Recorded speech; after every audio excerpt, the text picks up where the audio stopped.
Good evening, YouTube. Austin Trench coming at you with another review. Today I am covering the Captain America 3-figure pack, Civil War Edition. This comes with Spider-Man, Captain America, and Iron Man. Well, I can say whatever I want about the packaging, which is very nice, but I'd rather open up these figures so we can get to the meat of this review. Let's start things off with Captain America. This figure is like every other Captain America figure, especially from the Age of Ultron line, only slightly different. It has a standard sculpt build and paint applications, but on the shield and the chest part of it, it has burn marks and scratches from battle. Not from me getting it out of the packaging, if that's what you're thinking. No, that didn't happen because of me.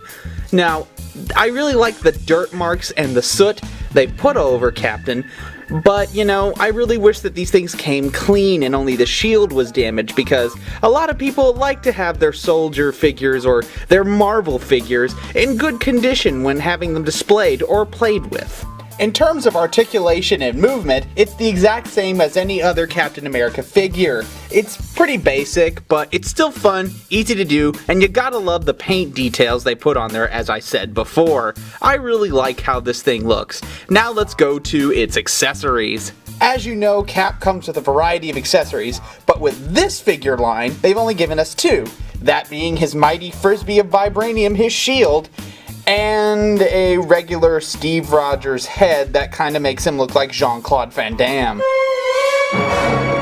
Alright, so here's Captain America with his Steve Rogers head on, and like I said, it does make him look like Jean-Claude Van Damme, but it still gives the Steve Rogers look.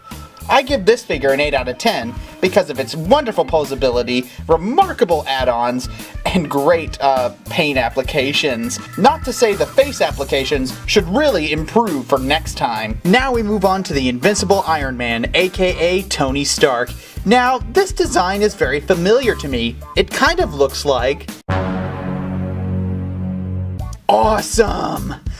Well, anyway, despite how it looks like the Renaissance armor, it's pretty standard in terms of Marvel Legends Iron Man. It has the basic rotation every Iron Man figure that was released with the Age of Ultron Iron Man has, minus the whole build a Hulkbuster armor, but it's really standard. No, he does not come with extra fists, and only comes with this so you can do a flight pose with him, or his repulsor ray shot. Pew! Sorry, I'm a bit of a dork. I really love the paint decals on it. I love the whole scorch marks right here. So much detail was put into this special release. I really like how the silver really complements the red and the gold as well. By the way, yes, you can get rid of the smoldering black goop all over it. Just use some nail polish remover on this. It's not that hard. But yeah, let's get to his basic accessories. Alright, we come to his first major accessory, his Tony Stark head. And my goodness, they truly captured Robert Downey Jr.'s face. They've got everything from the curls to his hair to the lines in his scowl. It really brings out the figure, especially if you don't want to have the figures with their helmets. And unlike Steve Rogers' face, it actually looks like the actor that plays him. Alright, the next part of his accessories include repulsor blasts. Now, you can put these anywhere on the figure. You can put it on his feet, which also have little peg holes on there, but I really would like to prefer that he has it right here, because most of his repulsor blasts are ones that come out of hands, and they're usually that color. Although I really love the detail they put on every single one of them. Each individual blast looks incredibly detailed, like they really spent a lot of time for this release. And finally, we cover his boosters. Now, I really like how they made them blue. They really contrast with the others, especially if you want to do a flight pose with the figure. I love how they're designed right here, and I think the blue works, but then again, you can switch it out with this as well. Hold on, yep.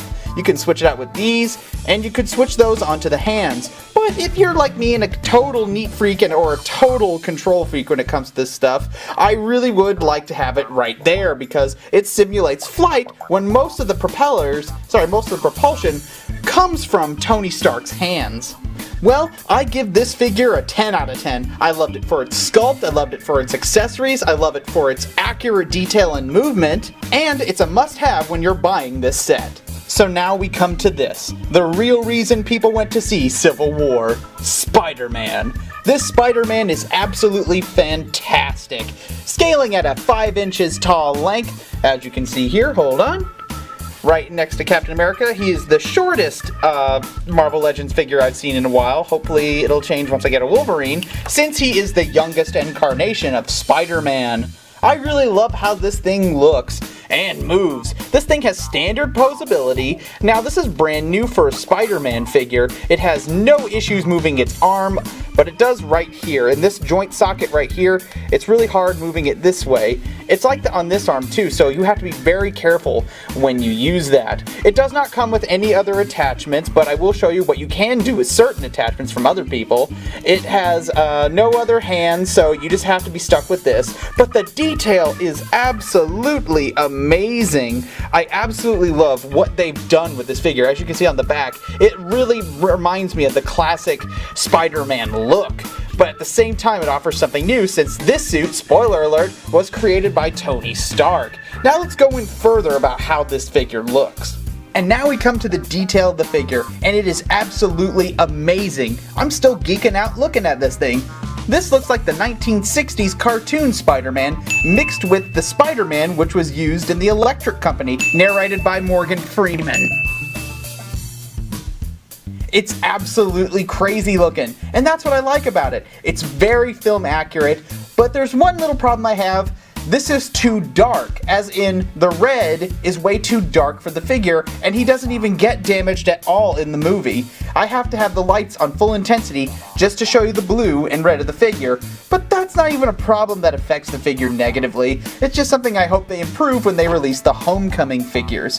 And I wish that he did have accessories for this, like interchangeable hands, Peter Parker head, and a Daily Bugle. Alright, as I stated before, he does not come with any other attachments, but you can use the Captain America shield to put on Spider-Man in his intro scene where he says, "Hey everyone," while you get to see his eyes close in, and that's really cool, and I'm glad they included that option on this figure. It really brings out the character, but it also makes me a little bit peeved about the coloring, because as I stated before, the red and blue are way too dark for the figure, and you can hardly tell whether it's gray or just dark red, if you know what I mean. So what's my rating for Spider-Man? An absolute 10 out of 10. Yeah, there are minor gripes here and there, but it's its premiere figure. You can't get everything you want, so it definitely gets a 10 out of 10 because it's earned it, and it's great to see Spider-Man in figure form proper. So overall, my final analysis of this set, it gets a 9 out of 10 altogether. And yes, each individual figure has its own rating, but altogether as a set, it is absolutely phenomenal, but it has some problems with its accessories and paint applications. Well, that's all the time I have for today, everybody. Please remember to like, comment, and subscribe. Peace.